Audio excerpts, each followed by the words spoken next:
Qur'an We 21 Esir. Aptori Memetimin Hezret. 6.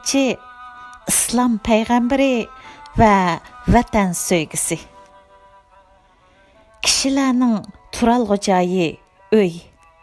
Milletning turalgı joyi Wetendir. Bir aile üçün aytqanda uysiz yaşaş mümkün bolmagыныga o'xshash, millet üçün vatansiz yaşaş mümkün emas. Boğaq üçün şefqat makani ana bağrı. Millet üçün şefqat makani vatan bağrıdır. Allah tarafından farz qilingan ibadetlerini təşvissiz ve huzur içinde bija keltirish üçün bexatar vatanga ega bo'lish musulmon üçün aytqanda imondan keyin keladigan eng zo'r ne'matdir. Barliq payg'ambarlar oldi bilan bir vatanga, bir millatga oid bo'lgan. Tabliğni oldi bilan o'z yurtida, o'z ana tili bilan so'zlashadigan xalqidan boshlagan. Onundan keyin dunyoga yuzlangan, insoniyatga oid bo'lgan. Peyghembiri alayhissalom hijrat yo'lida Makkadan ayrilib ketib o'tib, orqasiga burilib, shundoq nido qilgan edi. Allohning rasuli hijrat safariga chiqib, yo'lda ketib o'tib, orqasiga burildi va to'lib o'sgan, urug' tuqqan do'st birodarlar qolgan Makkaga hasrat bilan qarab shundoq degan edi. Darhaq, sen Allah yaratgan yerlarning eng xayrlikisan. Allah qetida eng suyimliksan. Sendin haydab chiqarilmagan bo'lsamdim, sendin ayrilmaydim. Mağa sendinmi güzel, sendinmi söyümlük yurt yoktur. Qavmim meni sendin haydab chiqarmagan bolsa edi, chiqmaydim. Sendin başqa bir yerni özümge yurt qilmaydim. Me Asim Köksal İslam tarixi 1. cilt 412 bət Türkçe. Yuqorqi hadisdan Peyghembiri alayhissalomning tug'ilgan yurtiga qanchalik cho'nqur muhabbat bilan bog'langanligini his qila olamiz. Payg'ambarga tunji vahiy kelgan 610-yildan boshlab Madinaga hijrat qilgan 622-yilgacha bo'lgan 13 yil ichida musulmonlarning qiblasi Baytul Muqaddas, yani Quddus edi. Hicratdan keyinmi namoz Baytul Muqaddasga qarab qilindi. Qibla o'xshashla Baytul Muqaddas edi. Payg'ambar va sahobalar Madinaga hijrat qilib 16 va yoki 17 oyda qiblaning o'zgarishi to'g'risidagi oyat nozil bo'ldi. Rasulullah hayotida tug'ilgan yurtidan bunchavala uzun vaqt ayrilib baqqan emas. Sahobalarmo Madinada erkinlikka, izzat ikromga erishgan bo'lsa-mu, vatanni unuta olmay, har qitimqi namozlardan keyin Makka tarafga uzun qarishib, tortishadi. Rasulullah Makkani seg'inish to'yg'isi ichida Allohdan qiblani Makka Baytulloh qilib berishni orzu qilayotgan bir mezgilda shu oyat nozil bo'ldi. Biz sening Ka'ba qiblang bo'lishni tilab, qayta osmonga qarayotganligingni ko'rib turibmiz. Seni cho'qim sen yoqtiradigan qiblaga yuzlantiramiz. Baqara surasi 144-oyat. Bu oyat nozil bo'lgan kunlarda Ka'ba mushriklarning qiblasi edi. Ka'ba ichida 360 but бар еді. Arab yerim araladaki barlıq butparast Arablar hac, ömür, tavaf işlerini Ka'bada qiladi.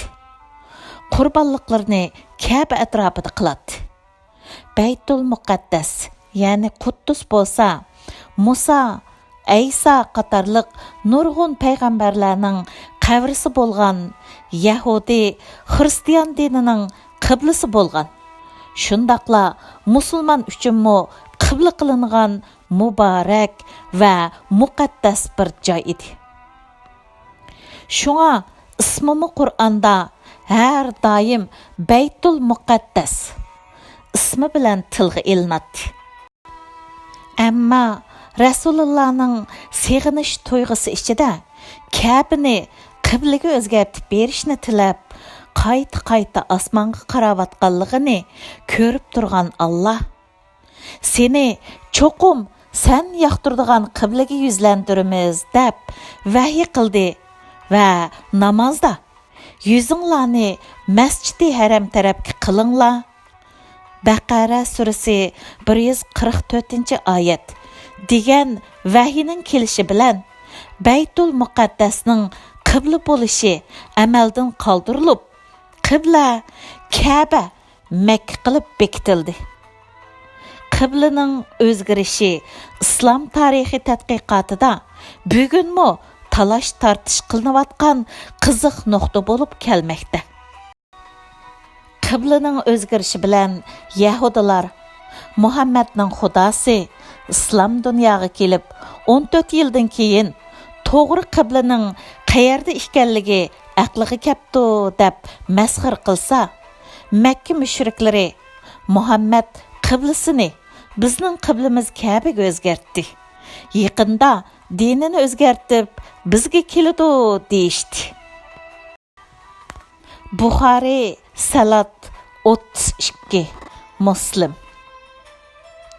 Hatta taqvodor musulmonlar orasidami bizning va Badr urushida shahid bo'lib ketganlarning qilgan namozlari bekorga ketamdi degan savollarni qo'yishdi.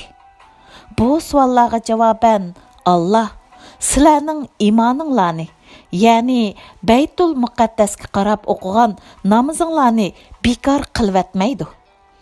Baqara surasi 143-oyat. Oyati nazil bo'ldi. Bugunmi hojilarning Madinada ziyorat qiladigan Masjidul Qiblayin, Qiblalar masjidida peshin namozining 2 rakata o'qilib bo'lganda oyat nazil bo'lganligi, imomlik qilayotgan Rasulullohning Makka taraf yuzlanishiga ergishib, jamoatningmi namozda Makkaga yuzlanganligi rivoyat qilinmoqda. Rasulullohning hayotidagi mo'jiza, Miroj hodisasi Makkada emas, Baytul Muqaddasda bo'lgan edi. Rasululloh Baytul Muqaddasda Mirojga ko'tarilgan. 5 vaqt namoz Miroj mo'jizasida farz qilingan edi.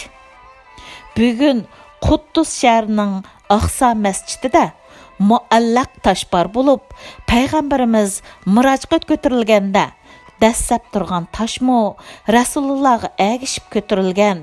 Rasululloh to'xta degan qo'l ishorati orqali toshni to'xtatganligi uchun tosh havoda to'xtab qolgan degan hikoya kunimizga qadar rivoyat qilinib kelmoqda.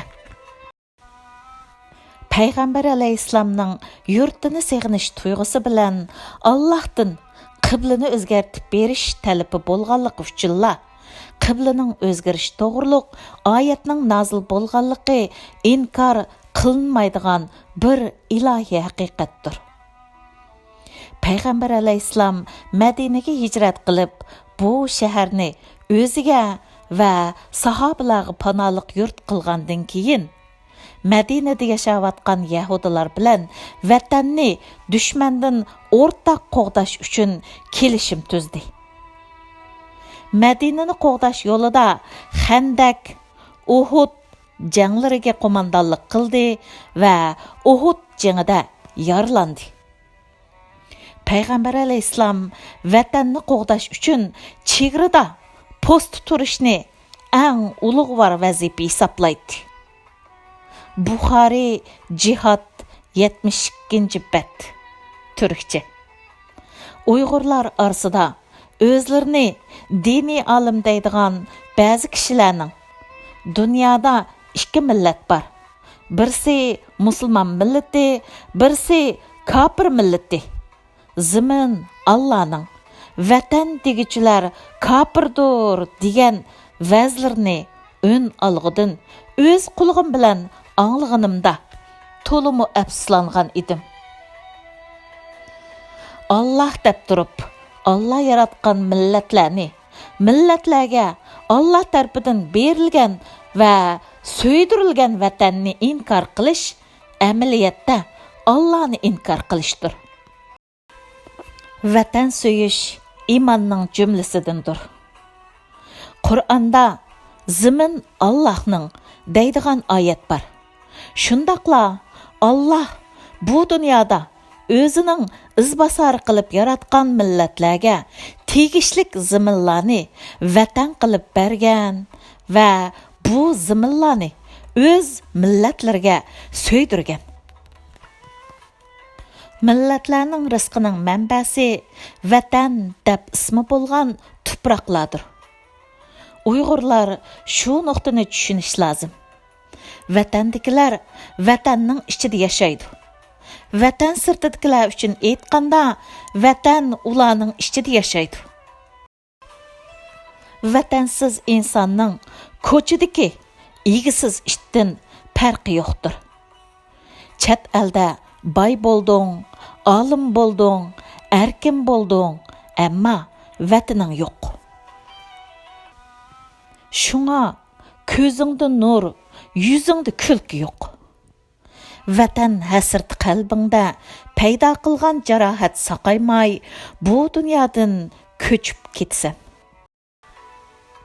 Vatanda vatan tuprog'iga dasab yuraysan, ammo seningmi ko'zingda yosh, yuzingda andisha, qalbing jarohat ichida yashaysan. Chunki Allah sana bergan vatanning igitarchiligi sening qo'lingda emas. İnsan balası ata-onasiz yaşayalishi mümkün, ammo vatansiz yaşayalishi mümkün emas. Vatan davlatga aylangandila millatning ko'zlarida nur, yuzlarida kulka, qalbida huzur bo'ladi.